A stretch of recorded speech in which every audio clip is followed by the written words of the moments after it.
el aula pasada estábamos haciendo una revisión, estábamos viendo los profetas del Antiguo Testamento y vamos a ver los del Nuevo, y nos salimos un poquito de lo que es el alcance de la Génesis, pero bueno, surgieron algunas preguntas. Muy probablemente de aquí en adelante pues no nos hablamos tanto de la Génesis, salvo que alguien tenga una duda que le impida continuar, y entonces pues nos saldremos del texto, porque el texto es muy rico, es muy extenso, y yo a nivel particular, cada vez que me surja una duda o tengo una falta de conocimiento, como en este caso, en el caso de los profetas, yo lo pondré en el texto y luego el texto lo comparto.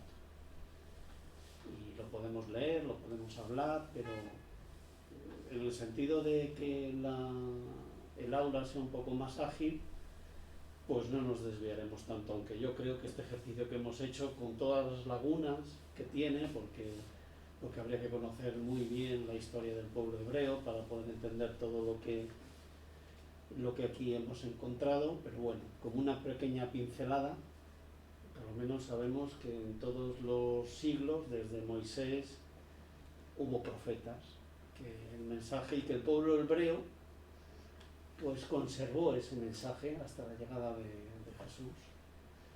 Entonces, en el caso de Joel, por ejemplo, que es del siglo IX antes de Cristo, pues leíamos profeta menor en Asiria, menor porque la Iglesia Católica lo categoriza como un profeta menor. El señor Wilson nos dijo la semana pasada que se categorizaría muy probablemente por el volumen de producción de cada uno de ellos. Judá e Israel, que profetizaban 4 grandes acontecimientos que cambiaban el mundo para siempre. Nos preguntábamos, ¿y cuáles serían esas cuatro profecías, ¿no? Pues esto es lo que yo he encontrado. La verdad es que podría haber dedicado mucho más tiempo, seguramente, pero esto es lo que yo he encontrado, y yo creo que se ciñe bastante a lo que él profetizó. Si alguno lo queréis leer. Tan solo algunos velados indicios puestos al descubierto por el análisis literario del texto permiten suponer que Joel predicó en fechas posteriores al exilio en Babilonia, quizás alrededor del año 400 a.C. Se puede pensar que el desastre del año 586 a.C. con la destrucción de Jerusalén y la cautividad babilónica de seus habitantes está presente en la mente de Joel cuando anuncia el castigo divino contra las naciones que esparcieron a Israel, repartieron la tierra de Judá, enviaron al desierto a los habitantes de Jerusalén y hasta los vendieron como esclavos a los griegos. En apoyo de estas hipótesis puede observarse también que, según Joel, la autoridad en Jerusalén está en manos de los ancianos y de los sacerdotes. Ya no la asume el rey ni descansa en los funcionarios de la monarquía, institución que este libro no menciona. Pues estas serían las 4 grandes acontecimientos que yo entiendo que son los que aquí se narran. La destrucción de Israel, la cautividad de Babilonia, el castigo divino contra las naciones, el envío al destierro y la venta de ellos como esclavos al mundo griego. Luego hablábamos también que Juan el Bautista fue Elías, y la respuesta no estaba muy lejos. Yo la buscaba por ahí, pero no estaba muy lejos, está en la propia Génesis. Entonces, si lo quieres leer, el Génesis, los milagros y las profecías según el Espiritismo. Las profecías, capítulo 17. Predicciones del Evangelio, adivinamiento de Elías. Entonces sus discípulos le preguntaron: porque, pues, los escribas dicen que es necesario que Elías venga primero. Jesús les respondió: es cierto que el Elías ha de venir y que restabelecerá todas las cosas. Pero yo os digo que Elías ya vino y ellos no conocieron. No, Un segundito, pero un poco más grande que que ellos no. yo creo que no se ve bien. A lo mejor así se ve mejor. Pero yo os digo que Elías ya vino y que no los conocieron, sino que lo trataron como quisieron. Así también harán morir al Hijo del Hombre. Entonces sus discípulos comprendieron que les había hablado de Juan Bautista. São Mateus 17, 10 a 13. Elías ya había vuelto en la persona de Juan el Bautista. Su nueva llegada es anunciada de manera explícita. Ahora bien, como él no puede volver más que tomando un nuevo cuerpo, ahí tenemos la consagración formal del principio de la pluralidad de las existencias. Ves el Evangelio según el Espiritismo, capítulo 4, Ahí también, como apartado. apartado 10.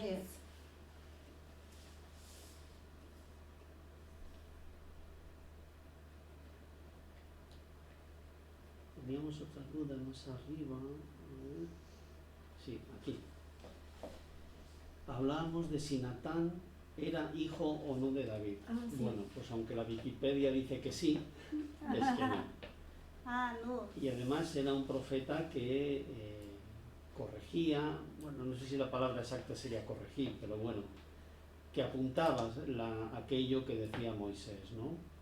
Y he puesto aquí dos episodios en los que esto sucede, pero no los vamos a leer. Os lo voy a pasar y el que quiera pues lo puede leer.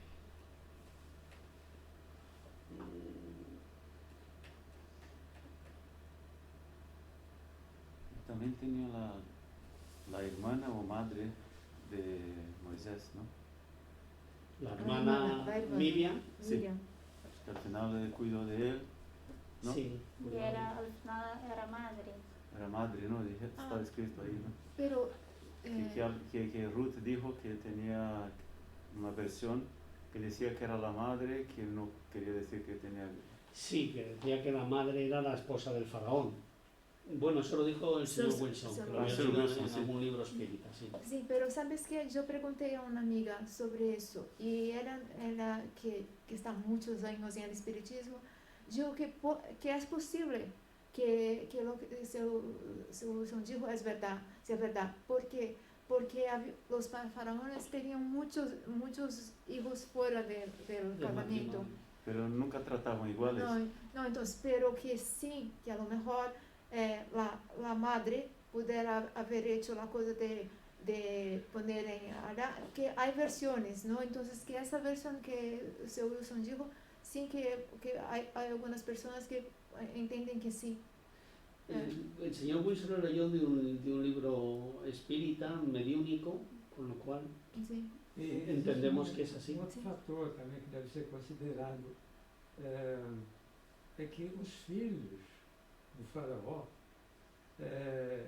quer dizer, como ele tinha muitos filhos, aquelas coisas todas, às vezes era filho de irmãos, né? Então, eles concorriam com o real filho do faraó, quer dizer, porque filho da rainha, vamos dizer assim.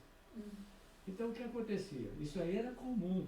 Eu fiquei terrorizado com a situação, mas era comum em todos os povos. Quando morria o rei, eles matavam todos os filhos do rei que não fossem legítimos. Então, pode ser, para proteger essa criança, eles inventaram essa coisa toda, essa encenação. Pode ser, isso aí é coisa minha. Não li lugar nenhum. se habla, yo no soy un entendido de la Biblia, que se hicieron algunas modificaciones en el sentido de jerárquicas del orden genealógico de Jesucristo para hacerle ser descendiente de David. Ah, Eso se habla, pero yo no soy un entendido de la Biblia, no lo puedo asegurar. Pero bueno, personas que me merecen todo el respeto, se lo he oído decir. En el caso de Jeremías, que fue un profeta en el año 585 a.C., Lucas nos preguntaba, decíamos que entre sus principales obras se encontraba el libro de Jeremías, el de los reyes y el de las Os. Y él preguntaba, ¿y qué es las Os? Sí. Bueno, pues es el libro de las lamentaciones. ah, En algún momento, yo no sé si lo copié mal o no sé lo que pasó, el caso es que he vuelto a mirar otra fuente y este es el libro de los reyes y el de las lamentaciones. Vale. Y ya nos volvemos al punto en que nos quedamos, ¿no? vale. Sócrates y Platón pues, se mencionan en varias ocasiones dentro de la Génesis y incluso en fuentes distintas se les conceptúa como quizá la palabra no se ve no exactamente antecesores del cristianismo, pero sí de un solo Dios y de ideas muy cercanas al espiritismo. Podemos leerlo si queréis. Sócrates, 470 a.C., 399 a.C. e Platão, 427 a 347 a.C., precursores de la idea cristiana y del espiritismo. Del hecho de que Jesús haya conocido la secta de los esenios, sería erróneo sacar la conclusión de que él extrajo de esa secta su doctrina, y que si hubiese vivido en otro ámbito habría profesado otros principios. Un segundito. Esto es tal cual. Entonces, de la vida de Jesús hay periodos que se tienen muy pocos datos, ¿no? Por ejemplo, de su niñez. Pues se tiene ese dato de que a los 12 años fue al templo, de que la profetisa Ana pues lo vio, le reconoció, pero hay momentos en que hasta que empieza su evangelio en el que no se sabe y se piensa que estuvo con los esenios. Los esenios tenían una vida prácticamente monacal, solo admitían hombres. ¿Qué es esenios? Los esenios es una de las ramificaciones de los hebreos, Vale. unas de las creencias, unas de las tendencias de los hebreos. Entonces vivió con ellos, vivían en zonas, bueno, pues, con lo justo, eran vegetarianos y muchas personas creen que el mensaje de Cristo viene por el hecho de que estuvo con los esenios, y lo que nos dice Allan Kardec es no, esto no es algo que le vino de los esenios, él ya lo tenía. Otra cosa es que estuviera con ellos y que tuviera cosas en común o que se sintiera a gusto estando con ellos. Claro. Que es posible que eso sucediera porque tenían cosas en común, pero por ejemplo el no estar con mujeres o el apartar a las mujeres, Jesucristo nunca lo hizo, ¿no? Ujú. Sin embargo los esenios pues eran solo hombres. Ujú. De hecho, en aquella época solamente las mujeres iban a por agua, era una tarea dedicada únicamente a las mujeres y los esenios lo hacían, ¿no? Ujú. Entonces pues probablemente fuera así, que se conocieran, que hubieran tenido trato, pero nos lo explica aquí el propio Kardec más adelante y mucho mejor que yo. Las grandes ideas jamás irrumpen súbitamente. Las que se basan en la verdad tienen siempre precursores que preparan parcialmente el camino.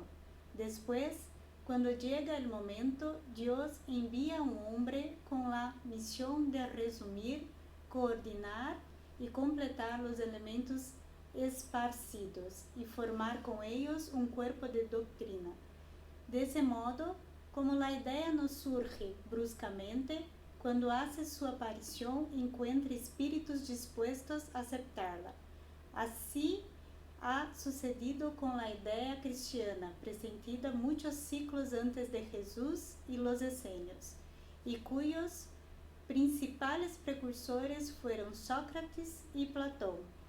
Esto es lo que nos dice el libro según el espiritismo, el Evangelio según el espiritismo, perdón. Pues como son pocos los profetas que nos quedan, pues vamos a terminar. Aquí en esta presentación también he incluido otras indagaciones que he hecho sobre los esenios. Os lo dejo aquí también. Lo podéis leer, pero con los profetas vamos a terminar, pero con el resto de las cosas del contenido, pues lo vamos a dejar aquí y vamos a continuar. Pues si queréis yo leo Débora, que es del siglo II a.C., profeta y jueza de Israel, siendo la única jueza que tuvo Israel durante la antigüedad. Sus profecías fueron dirigidas a anunciar la victoria o derrota antes de comenzar determinadas batallas. Lucas, si te apetece. Sí, sí. Esto ahora son personajes bíblicos. Sí. Job, personaje bíblico, protagonista del libro de Job, siendo un hombre que fue atormentado por Satanás con permiso de Dios, para que demostrara lo fiel que era este último. Job es considerado un profeta de las religiones abrahámicas, el judaísmo, el cristianismo y el islam. En los textos bíblicos, su historia es narrada en el libro de Job, tanto en el Tanaj como en el Antiguo Testamento. En el Corán se hace referencia a la paciencia del profeta Job. Muy bien, muchas gracias. Saúl es un personaje de la Biblia. El rey de Israel. La narrativa bíblica marca una transición de una sociedad tribal dispersa a la condición de un único Estado llamado Reino Unido de Israel. Unificación de todos los pueblos en una nueva religión para los judíos. Perfecto, muchas gracias. Pues ya pasamos al Nuevo Testamento. Profetas del Nuevo Testamento. Juan el Bautista, también llamado el Bautista o Juan el Bautista, siglo I después de Cristo. Predicador judío, santo en varias ramas del cristianismo y venerado en el Islam. Conocido como profeta Yahya, no sé cómo se dice eso, Yahya. en el Corán. Otras confesiones como profeta y, en el caso del mandeísmo, como Mesías. La tradición cristiana lo considera el precursor de Jesús. El Evangelio de San Lucas inicia su narración precisamente con el nacimiento de San Juan Bautista y las circunstancias maravillosas que los precedieron. Isabel, estéril y muy anciana, vio cumplirse sus deseos de descendencia al anunciar el ángel Gabriel y Zacarías, su esposo, que Isabel le daría un hijo, al que habría de llamar Juan. Cuando después de la anunciación la Virgen María fue a visitar a su parienta, el niño saltó de gozo en el seno de Isabel. Isabel, iluminada por el Espíritu Santo, exclamó: ¿Y de dónde a mí esto? Que la madre de mi Señor venga a mí. Lucas 1, versículo 41 a 44. Todas esas circunstancias realzan el papel que se atribuye a San Juan Bautista como prefiguración de Jesucristo y anunciador de su venida, papel reconocido por la doctrina cristiana. Ya en su juventud, las inquietudes religiosas y espirituales de Juan lo llevarían a liderar una secta judía emparentada con los esenios. De reglas muy estrictas, los esenios eran una de las muchas sectas y comunidades monásticas judaicas de la época, como las de los saduceos, fariseos y celotes, que esperaban la llegada de un Mesías.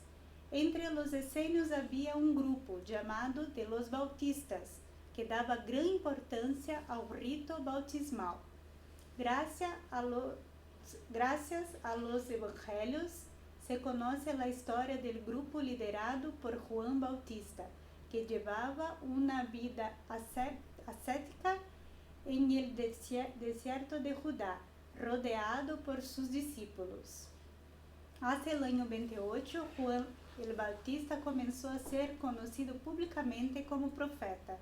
Su actividad se desarrolló en el Bajo Valle del río Jordán, donde predicaba la buena nueva y administraba el bautismo de las aguas del río. En sus predicaciones, que tuvieron gran acogida por parte del pueblo, exhortaba a la penitencia, basándose en las exigencias de los antiguos profetas bíblicos. Es Juan Bautista. Bañándose en el río, ¿no? En el Jordán. Sí. Juan administró el bautismo a numerosos judíos, a quienes pretendía purificar y preparar para la inminente llegada del Mesías.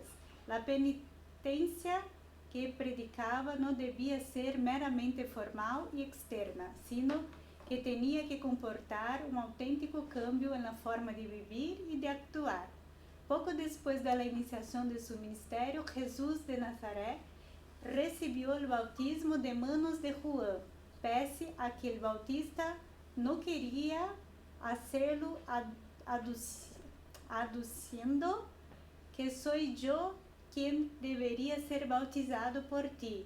¿Y tú vienes a mí? Evangelio de San Mateo 3, versículo 14. En los Hechos de los Apóstoles se distingue este bautismo con agua del realizado por Jesús en Espíritu Santo. Hechos 1, versículo 5.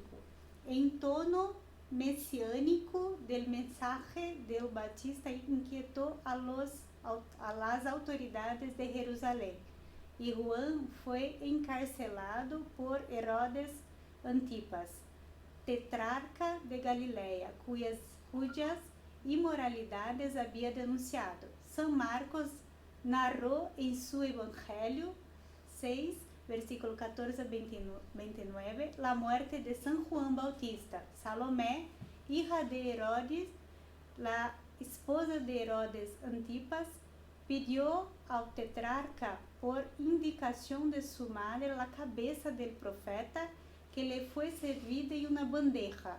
El cuerpo de Juan fue probablemente enterrado por sus discípulos. Muchísimas gracias. Una pregunta. Salomé quería, ella estaba casada con Herodes, pero ella no... Se dice que quería... Que quería Juan Bautista, ¿no? Que tenía sí, tentación de cómo se sí. negaba, pidió la cabeza, ¿no? ¿Es eso? ¿Sabes? ¿No? Eu creio que foi mais o próprio Herodes que mandou, porque ele estava incomodando muito. Sí. Ele estava... A Herodias era esposa do irmão dele. E a Salomé era filha da Herodias. Uhum. E o João criticava isso, para ser uma vergonha, o rei ficando com a esposa do seu irmão, falando em praça pública. Então, ele foi preso. Creo que ha sido un pretexto, Com claro. certeza. Salomé ha pedido, pero ha sido apoyado por Herodes. Eu acho isso meio idílico. A Salomé dançou a dança dos 7 véus. E o rei ficou tão encantado que disse, peça o que você quiser, e eu te darei. Então, é muito romanceado, né? Pediu a Não cabeça era de assim, Juan. Lá era pau, pedra, pedra. Pumba. Como o senhor dijo, en una película yo vi más o menos que ella quiso algo con Juan Bautista y él también se negó. Não, eu creio que não. Pero es romantizado, ¿no? Es la peli, ¿no? Ele era da plebe, ele era do povão. era a mesma coisa que um corintiano participar de uma festa de gala. Eu sou corintiano. Não é possível. Quer dizer, ele estava na elite, Salomé e Davi. O João, ele era um cara feio, magro, bravo, ele era austero demais. Ele falava grosso com qualquer um. Ele era contundente. Ele não tinha mulher que ia se aproximar dele. Primeiro que ele não ia deixar. Não tinha espaço. Ele viveu com os Essênios, né? os essênios. Daí o batismo por água. Então, é uma questão lógica. É só ele fazer um apanhado da figura do João Batista, que ele era uma criatura exótica, esquisita, diferente. Ele não se aproximava de ninguém. Ele tinha discípulos, né?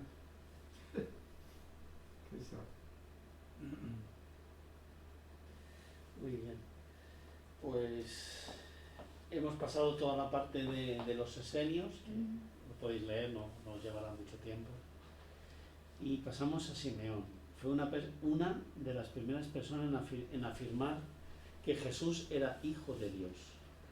El anciano Simeón en el templo fue un contemporáneo de Jesús de Nazaret. Aparece en el Evangelio según San Lucas, capítulo 2, versículos 25 a 35. Cuando Jesús recién nacido es llevado al templo de Jerusalén para ser presentado al Señor. Simeón, de quien el citado Evangelio señala que era justo y piadoso y esperaba la restauración de Israel, versículo 25, señalándose además que poseía un espíritu profético, ya que le había sido revelado por el Espíritu Santo que no vería la muerte antes de haber visto al Cristo del Señor. Versículo 26. Santo, en la traducción interlineal, o sea, palabra por palabra, lo que el catolicismo y el cristianismo lo anuncian como el espíritu del propio Dios, ¿no? Que es uno mismo, ¿no? Por la Trinidad, Padre, Hijo y Espíritu Santo. Sin embargo, en la traducción interlineal de la Biblia, santo significa diferenciado de mí, distinto de mí. Luego, si tenía ese significado la palabra santo en aquella época, no es uno mismo, sino que lo que enviaba era a un espíritu para que lo atendiera. Un espíritu distinto a él, probablemente un espíritu muy, muy elevado. Nota, los santos, mira, se lo digo aquí. Los santos, latín, sanctus, griego, agios, hebreo, gados, elegido de Dios o bien diferenciado o distinguido. Son hombres o mujeres destacados de las diversas tradiciones religiosas por sus atribuidas relaciones especiales con las divinidades o por una particular elevación ética. Este segundo sentido se preserva en tradiciones espirituales no necesariamente teístas. Es decir, que esta palabra no se utilizaba solamente para textos que hablaban de Dios, sino que santo significaba eso, una persona distinta y elevada. Sin embargo, en la traducción que se ha hecho, y como decía Rodrigo el otro día, en el Concilio de Trento, en el siglo IV de nuestra era, pues limpiaron todo. Pues hicieron pues eso, llegaron a una conclusión de esto es el Evangelio, ¿no? Tomaron los 4 Evangelios y dijeron esto es lo que, este va a ser nuestro, en lo que vamos a creer. Pues continuamos con Bernabé, Lucas. Bernabé dedicó su vida a extender la palabra de Dios por todo el mundo conocido. Se fue a Tarso y se asoció con San Pablo. Regresaron a Antioquía, donde permanecieron por un año enseñando. Hechos, capítulo 11, versículo 25 a 26. Antioquía se convirtió en el gran centro de evangelización y donde por primera vez se le llamó cristianos a los seguidores de la doctrina de Cristo. Sus viajes de evangelización se narran en los Hechos de los Apóstoles. No se encuentra entre los 12 elegidos por Jesucristo, pero probablemente fue uno de los 70 discípulos mencionados en el Evangelio. Bernabé es considerado apóstol por los primeros padres de la iglesia y también por San Lucas, por la misión especial que le confió el Espíritu Santo. Nota, los 72 discípulos. Sí, aquí lo podemos leer también. si queréis. Los 72 discípulos, conocidos en la tradición del cristianismo oriental como los 70 apóstoles, fueron los primeros emisarios de Jesús mencionados en el Evangelio de Lucas. Lucas capítulo 10, versículo 1 a 24. Según Lucas, el único evangelio en el que aparecen, Jesús los designó y los envió de dos en dos a una misión específica que se detalla en el texto. Perfecto, muy bien, pues ya sabemos un poco más de los 72. apóstoles. Seguimos con Ana. Ana conoció a Jesús Cristo, siendo niño cuando María y José llevaban a Jesús al templo para ser presentado al Señor. Y había una profetisa, Ana, hija de Fanuel, de la tribu de Aser. Ella era de edad muy avanzada y había vivido con su marido 7 años después de su matrimonio. Y después de viuda hasta los 84 años, nunca se alejaba del templo, sirviendo noche y día con ayunos y oraciones. Y llegando ella en ese preciso momento, daba gracias a Dios y hablaba de él a todos los que esperaban la redención de Jerusalén. Lucas capítulo 2, versículo 36 a 38. Ana la profetiza, solo tenemos pocos versículos, 3 para ser exactos, pero nos habla de una profunda vida de devoción y servicio al Señor. Desde que conoció a Jesús, fue anunciando que sería la persona que salvaría a todos. Perfecto, pues muchísimas gracias. Aquí he incluido, como hay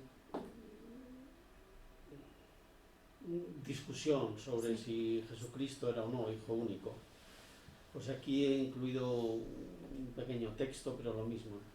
Os lo dejo, lo podéis leer y podéis sacar vuestras propias conclusiones, ¿no? Tiene que ver mucho con lo limitado que era el dialecto de hebreo que se hablaba en aquella época y por qué unos dicen que tenía hermanos y otros no.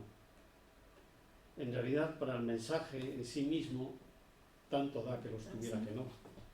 Si los hubiera tenido si Dios hubiera considerado que era bueno, que los tuviera, y no los hubiera tenido si hubiera considerado lo contrario. El caso es que no lo sabemos. No lo sabemos. Él no los menciona directamente, los menciona otros, pero en realidad él siempre dijo que era hermano de todo el mundo y que todo el mundo era su prójimo. Luego, si eran o no hermanos en esta encarnación de la misma madre, pues eso, ahí os dejo el texto, lo podéis leer y si queréis, sentís la necesidad de que lo hablemos el próximo día, pues lo hablamos. Pero con el objeto de no irnos mucho, pues vamos a terminar con los profetas. Zacarías. Se dice que recibió una visita de un ángel anunciando el nacimiento de su hijo, Juan Bautista. Probablemente nació en algún lugar de Babilonia, puesto que su actividad profética empezó tan solo 17 años después del regreso del exilio. Y es razonable pensar que para entonces tenía más de 17 años, aunque todavía se le consideraba joven. Yahvé se valió de Zacarías y Ageo para animar a Zorobabel, al sumo sacerdote Jesuá y a los exilados que habían regresado a terminar la reconstrucción del templo de Dios, aun cuando todavía estaba en vigor una prohibición del gobierno persa. La profecía de Zacarías contiene mensajes que pronunció con este fin durante un periodo de 2 años y 1 mes. Según la interpretación cristiana, una de las profecías mesiánicas que recogería el libro de Zacarías, en el capítulo 11, versículo de 12 a 13, haría referencia al precio, 30 piezas de plata que los sacerdotes principales ofrecieron a Judas por entregarles a Jesús.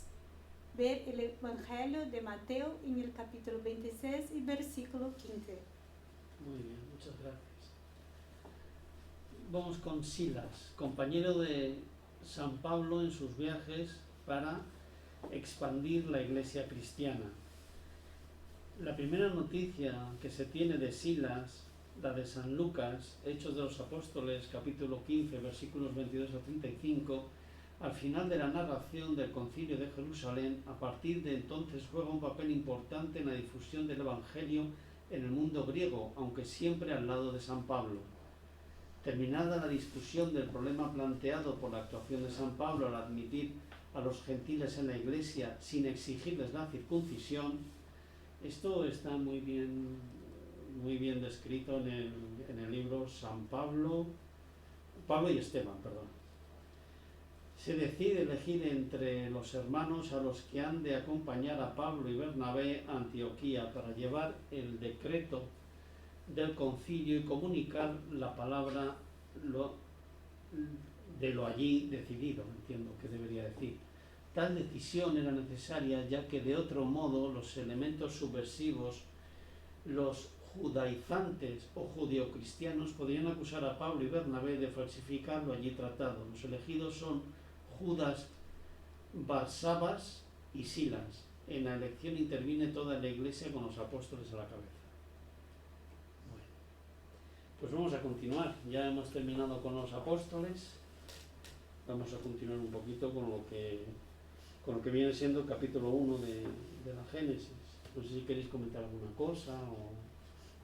No, solo para decir que allí en Grecia hay un sitio que dicen cuando San Pablo estaba allí pregando y tiene una piedra que tiene las escritas en griego, que allí era la piedra que estaba siempre como un púlpito pequeñito que San Pablo estaba allí siempre pregando. Esta piedra allí existe en medio de otras piedras, pero tiene las marcas de las inscripciones. Las inscripciones, ¿no? Sí. Muy bien. Pues el espiritismo nos lo presenta en la Génesis como la unión de las religiones por el hecho de emplear la razón y que es distinta, o que no es distinta a la ortodoxia, es decir, a la creencia o a seguir las leyes al pie de la letra sin plantearse mucho porque son así, ¿no? También nos habla de que la religión ha sido motivo de enfrentamiento y dominación y que en el pasado, en los siglos pasados, explotaron la crueldad de las gentes, viviendo en muchas ocasiones a expensas de los creyentes. Esto hay un libro que leí, que muchos lo habréis leído, que es Los Pilares de la Tierra. Sí, es famoso. Cómo describen ahí cómo para poder mercadear tenían que ser dentro de los límites del castillo, o se le daba a un abad de un monasterio la potestad para que se pudieran intercambiar ahí productos, y que sin embargo no podían hacerlo fuera de allí, y que las tierras además eran del señor feudal y que pues le debían una renta y barbaridades mucho mayores, ¿no? Como los derechos de pernada y cosas de ese estilo, que junto con la iglesia, que en aquella época pues era una parte activa de los poderes de la época, pues era copartícipe de aquella sociedad que había en aquella época, ¿no? Por eso nos dice así que vivían a expensas de los creyentes, ¿no? Luego ya, pues, más tarde, ¿no? Con las bulas papales y demás.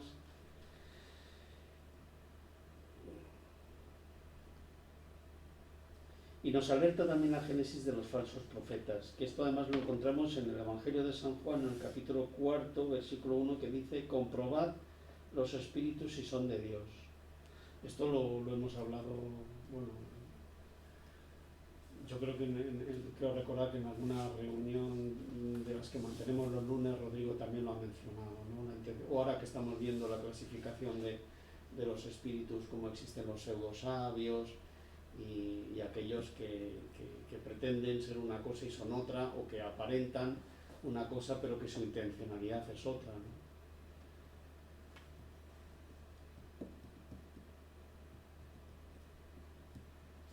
Nos dice que todos los reveladores son medios inspirados, tanto si son auditivos como si son videntes.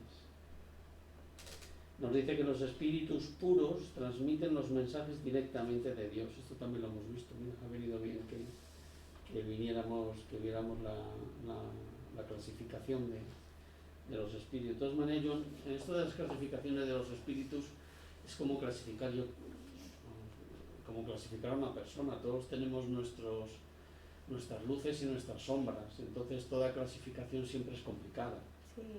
Y además, una clasificación de hoy puede no servir para mañana, porque por la propia ley de progreso, lo que antes te parecía bien y lo que hacías, mañana dejas de hacerlo. Bien porque hayas sufrido las consecuencias, porque lo hayas aprendido, porque has visto que ese no sea tu camino. Es decir, que a mí me impactó mucho la primera vez que estudié la clasificación de los espíritus, pero con el tiempo te vas dando cuenta que están en un entorno distinto al nuestro, pero que son como nosotros mismos. Y que lo bueno, cuando nos comunicamos con ellos, es que ellos han podido perder alguna oportunidad y darse cuenta y decirnos a nosotros: tú que estás encarnado, aprovecha y no la pierdas ahora, que si no te vas a ver en el mismo sufrimiento en el que estoy yo, ¿no? Es lo que hablábamos con la parábola de lo diré,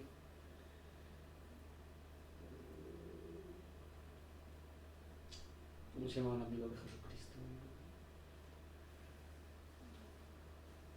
Bueno, el que comía las migajas que caía de su mesa. Lázaro. De Lázaro. Sí. ¿No? Que el Señor quería enviar un mensajero para los hermanos, pues él ya se veía en el mundo espiritual y decía: vamos a alertarles, ¿no? Pues, bueno, por el motivo por el que hemos leído también todo esto de los profetas. Nos habla que Jesús, esto lo hemos visto también en el aula de la iniciación al espiritismo, que confirma el decálogo de Moisés, pero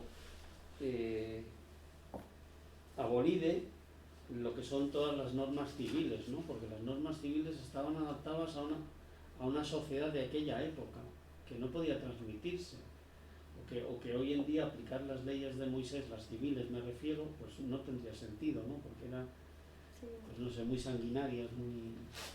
Es porque la ley de mosaica tiene dos, ¿no? Que yo he comprendido. Vosotros me corregís si estoy equivocada. Seguro que no hace falta. Pero tiene, creo que la ley decálogo, que yo he visto que son los 10 mandamientos. Eso es. Que estos son inmutables. Eso es. Y la otra que tenía, incluso hemos comentado la semana pasada, que es la ley civil, que tiene un nombre también, que no me acuerdo el nombre. Sí, yo tampoco lo recuerdo. Pero esta ha sido hecha justamente para adoctrinar un pueblo que era muy rebelde. Eso es. Entonces yo he comprendido de este modo, por eso tiene esas dos vertientes. Yo tengo una duda que, no sé, yo tengo también mi propia conclusión, pero de la ley de decálogo, ¿no? De la ley divina, dice que es para no trabajar a los sábados, por ejemplo. Y Jesús ha trabajado curando personas. Eso no ha hecho con que el sábado fuera, que esta ley divina, por ejemplo, fuera contradicta de algún modo. Yo tengo mi propia conclusión, pero ¿qué tú piensas? ¿Pero en qué te basas para decir que se curaba por ejemplo, se curaba en los sábados? Yo he leído justamente también en Génesis que, por ejemplo, muchos de los milagros, ¿no? Porque mucha gente no quiere utilizar la palabra milagro, ¿no? Sí. Pero los milagros de Cristo muchos de ellos fueron en los sábados. Sí. Y entonces había mucho lío, ¿no? En plan está curando en el sábado. No podría. No está El guardando sábado. el sábado. Y entonces, justo en el Génesis tiene el caso, uno de los casos, pero yo creo que más de uno yo he leído, que Jesús estaba en un templo y curó a un ciego. Entonces, que Los toda la gente... judeos, ¿Cómo se va a curar en el sábado? Entonces Jesús llegó, pero y además cuando curó el ciego, por ejemplo, dijo, toma tu cama y anda. Entonces no podía ni tomar la cama porque no se trabaja en el sábado. Y No entonces, se hace esfuerzo físico, Sí, no sí, se hace... no podría. entonces que a veces yo siempre pienso que hubo tanto jaleo por el problema del sábado. Pero No, yo pienso que el sábado fue una disculpa para los sacerdotes de los templos que estaban muy incómodos que una Sí. persona que estaba cuestionando los impuestos, cuestionando la forma con que ellos tenían muchas regalías, que segregaban las personas con lepra, con todo eso, y que Jesús trataba de iguales. Entonces ellos estaban muy incomodados y tanto es que en una semana antes Jesús entra con el Domingo de Ramos, ¿no? Con las ramas en un burro ali, todos alabando al Señor y todo tal, y una semana después, menos de una semana, están crucificando a él y prefiriendo a un ladrón que se fuera suelto y no a él. Entonces todo eso fue una... Incomodaba, porque incomodaba. era el poder dominante, ¿no? Exactamente. Era un riesgo para el poder dominante. Efectivamente. Pero el problema es, yo veo muchas curas en los sábados, entonces yo, con mi total ignorancia, pienso que él también provocaba mucho. No, puede ser ¿no? adrede, claro. Es que a nosotros lo que se nos pide es que hagamos el bien y practiquemos la caridad. Pero en ningún sitio nos dicen que no puede hacerse en el sábado. Sí. No, es porque el decálogo dice que No se los trabaja. los 10 mandamientos no estarían en vigor porque el sábado debería ser santificado y no se hacer nada. Pero yo, No, desde mi opinión, ¿Pero cuál es el texto? Sí, ¿Cuál sí, es el texto exacto que dice? el texto no tengo, está en la Génesis esto. El que santificarán las fiestas. Se santificará el sábado. Que Entonces, es el día yo he destinado cogido al aquí, Señor. sí, Que es el día Pero- que tiene que hacer solo alabanza al Señor y dedicar Sí. al Señor. Sin Sí. esfuerzo físico no podían hacer nada. sí. hacer nada. Pero o que yo he visto aquí que sí que el decálogo continúa en vigor, nunca ha sido revogado porque lo que de Dios no es inmutable. Y que santificar el sábado aquí, creo que Dios quiso en su momento que lo pueblo judío, pueblo hebreo, tuviera un día de descanso, porque ellos trabajaban todos los días y necesitaban un día de descanso. Y yo entiendo que Dios ha hecho, no ha descumplido esta norma, este mandamiento de Dios, porque Él ha santificado el sábado curando personas. Y creo que esta es la manera más pura no es un trabajo, es la manera más pura de santificar el sábado haciendo la caridad, aplicando la caridad. Entonces, Dios nos enseñó cómo santificar el sábado. Porque si tú tienes la oportunidad de hacer el bien, no importa el momento, el día, creo que es la enseñanza que saco de eso mi punto de vista es ¿sabes? Yo creo que tienes toda la razón en tu Entonces yo interpretación. 100% también, lo único es que yo pregunté también a unas personas, ¿y por qué los sábados? Entonces una me dijo, yo no lo sé, que era también porque mucha la gente se congregaba en los sábados, como si fuera la misa o algo, ¿no?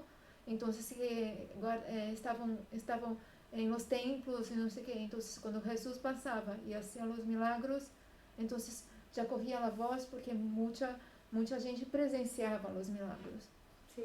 ¿no?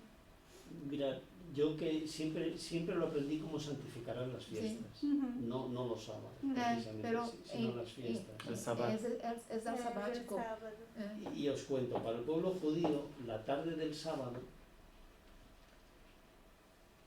cuando caía la tarde ya empezaba el domingo.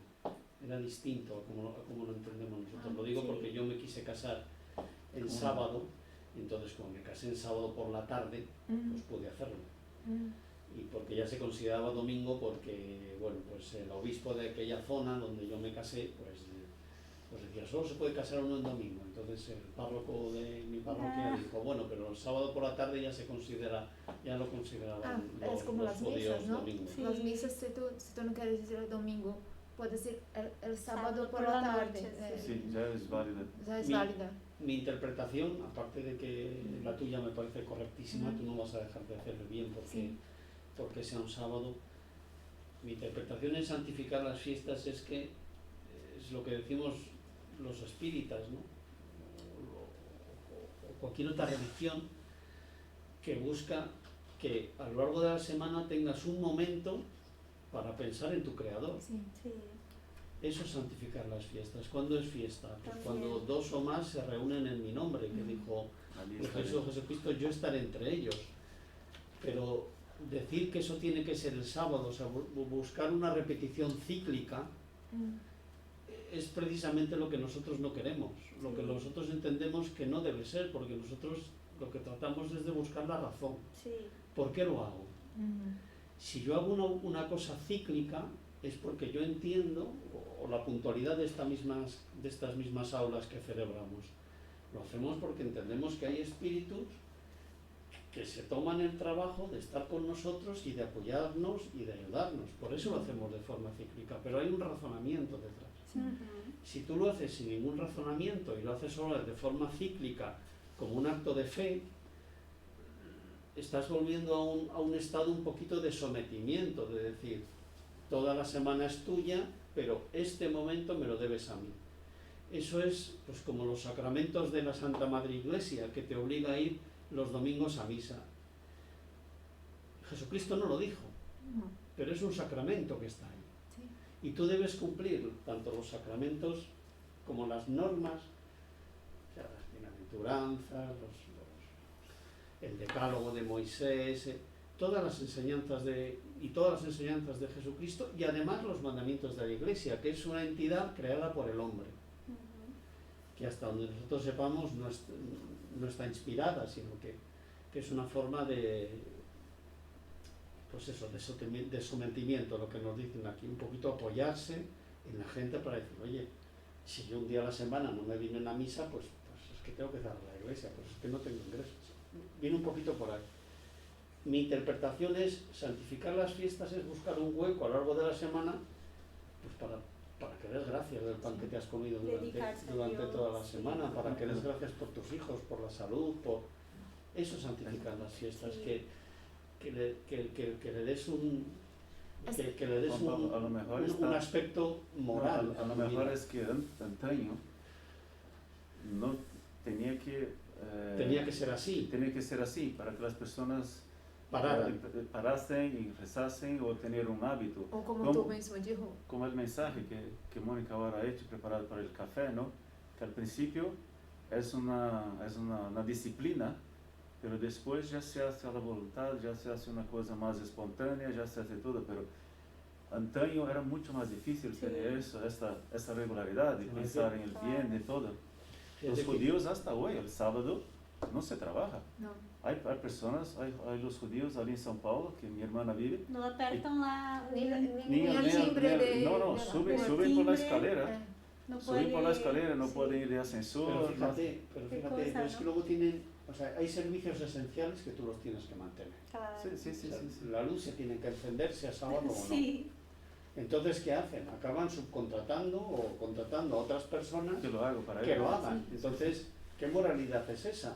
Que dices, lo que quiero para mí, no lo quiero para otros. Claro. Pero si Jesucristo nos decía lo contrario. Lo que Exacto. quieras para ti, quiero para otro. Entonces, el sábado el mundo se pararía. Sí. No habría nada. No, Yo no le completamente encuentro de acuerdo. sentido. Y yo pienso como como, No, como estamos Bianca. súper de acuerdo. ¿Por qué? Porque además, si tú puedes, además de un día especial que vamos todos juntos a rezar un momento y hacer cosas mejores, aún más caridad o hacer más cosas maravillosas, ¿por qué no? Es una fiesta mayor todavía. Si un ciego vuelve si un ¿cómo se llama? Un handicap, un paralítico vuelve a caminar en una celebración, mejor todavía, es una celebración a Dios, una celebración de Pero si alegría. tú vas Y eso que los sacerdotes de todo y tal es el peligro de perder el poder, de perder el control y que no Por eso- aceptaban estas cosas de Yo Jesús. soy- Perdón. Sí. Por eso yo creo que Jesús ha venido para ejemplificar cómo Totalmente. se debe hacer Totalmente. de verdad con el sábado. Totalmente. Porque Moisés ha dicho así simplemente santificar las fiestas o santificar el sábado, pero la gente no tenía la noción de cómo hacerlo. Entonces, Exactamente. creo que Jesús ha venido porque la primera revelación ha sido de Moisés, la segunda de Jesús, que ha traído ejemplos, y aunque sea que fuera con parábolas, ha sido muy bien ejemplificado con sus actitudes. Y después a la tercera revelación con el espiritismo. Entonces Jesús ha venido para traer este mensaje de amor, de solidaridad y caridad, ¿no? Sí. Entonces, Sí, ¿no? Y piensa que estamos hablando hace 2000 años. Entonces el entendimiento de las parábolas de Jesús no eran todos que tenían esta capacidad de entender y tomar como una lección. Y muchas veces, por ejemplo, hasta poco tiempo yo no entendía el trabajador de la última hora. Claro, porque yo pensaba en la parte material, en el dinero. Entonces, ¿cómo? Una persona trabaja 1 hora, gana todo, igual el otro que trabajó todo el día y gana el mismo dinero. Entonces, eso para mí me parecía injusto. Pero claro, pero para Jesús lo importante es el hecho que tú haces.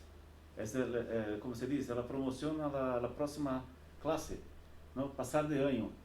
Si una persona tarda 1 año para aprender una lección, pero otro tarda 1 día, los dos van a estar en la misma clase el año que viene, ¿no? La evolución de una persona es distinta de la otra. Una persona va mucho más despacio, la otra va mucho más ligero. Si una va a tardar 1 día para aprender una lección, va a estar a un nivel, y si el otro tardó 1 año, va a estar en el mismo nivel. No tiene que pasar 1 año todo allí para estar al mismo nivel que la otra. Entonces, y sobre todo que incluso dentro de la industria, dentro de la empresa, hoy en día se dice que la organización del trabajo es potestad del empresario. Si tú has llegado a un acuerdo con tu empresario, eso de que te dijo va a pagar Jesús, 5, sí. ¿por qué te fijas en el de al lado si le va a pagar Eso lo que mismo dijo por Jesús, menos tiempo? efectivamente. Tú aceptaste los 5 por todo el día. Pues ya está. Y si yo quiso pagar 5 a él por 1 hora, el dinero Soy es yo el mío, yo hago lo empresario, que- ¿no? soy yo el maestro, soy yo el Exactamente. que sé por qué lo hago, ¿no? Porque a lo mejor Exacto. estoy recuperando a una persona y estoy haciendo un bien. Pues lo tenemos que dejar aquí. Son justo las 21:01 para la grabación. Muchas gracias.